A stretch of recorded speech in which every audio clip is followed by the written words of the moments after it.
It's TikTok Tuesday here on Halton News, and don't worry, this segment doesn't mean you have to have that app on your phone, and it actually applies to various social media where you may be seeing certain health trends. Last week, Jason Agnew had the chance to speak with healthy lifestyle expert Dr. Joyce Johnson about cortisol detox, fiber maxing, and cottage cheese as a sort of source of protein. And this week, the hit list includes weighted vests and cold plunging, but the conversation begins with something called the Sleepy Girl mocktail. Dr. Joyce explains.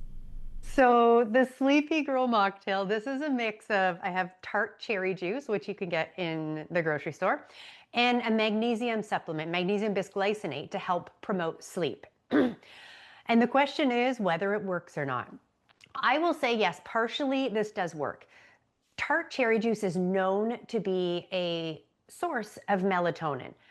It's not a huge source of melatonin, so if you're someone that really is needing a little extra boost, this may not give you the melatonin necessary, but it does give you a bit. And also the magnesium bisglycinate is great. It helps your muscles to relax. They find it is a really good calming form of magnesium that is also not going to upset your tummy. So it's not going to result in diarrhea or any of that side effect that some other forms could do.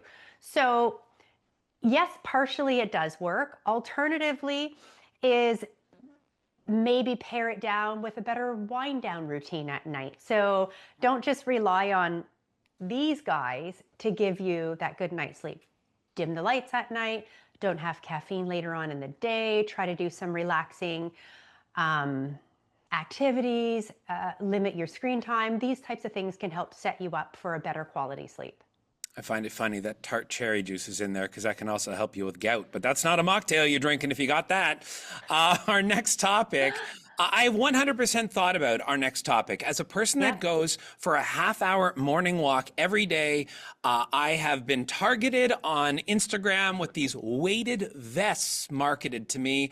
And honestly, you know, I thought about it. I figure you put on a weighted vest, you're heavier. Your body's working harder on the walk. Maybe this is a good idea. So at this point, I'm taking notes. Yay or nay to weighted vests? Okay, again, this is another one of those topics that can partially be effective.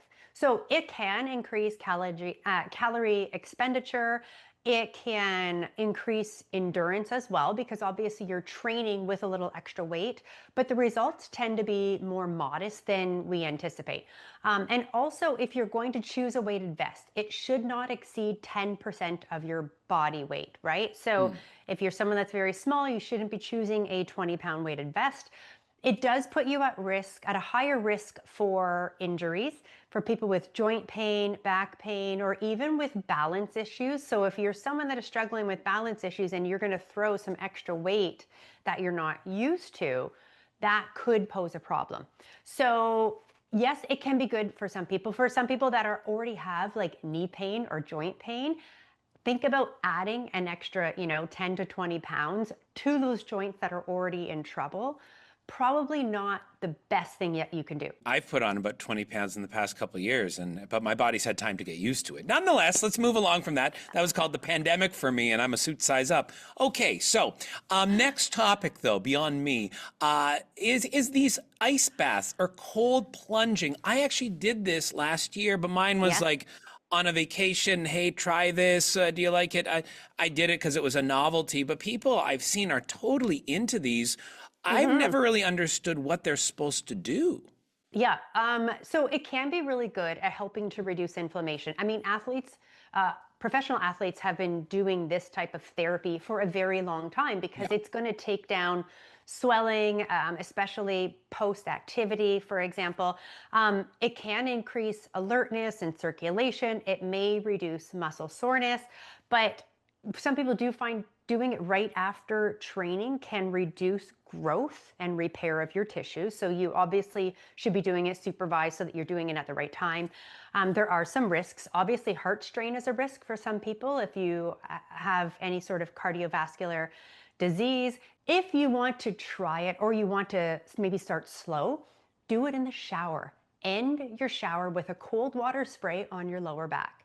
That is a hydrotherapy technique that we have been recommending for many, many years. And you can start with like 30 seconds and then gradually increase. And then maybe your showers are no longer the piping hot showers, they're more on the cooler side. But that's where I would start. And to know that there are some risk factors. So if you're doing it for the very first time, don't do it alone in the dark, you know, at 5 a.m. Like try to do it with other people around in case things don't go as expected.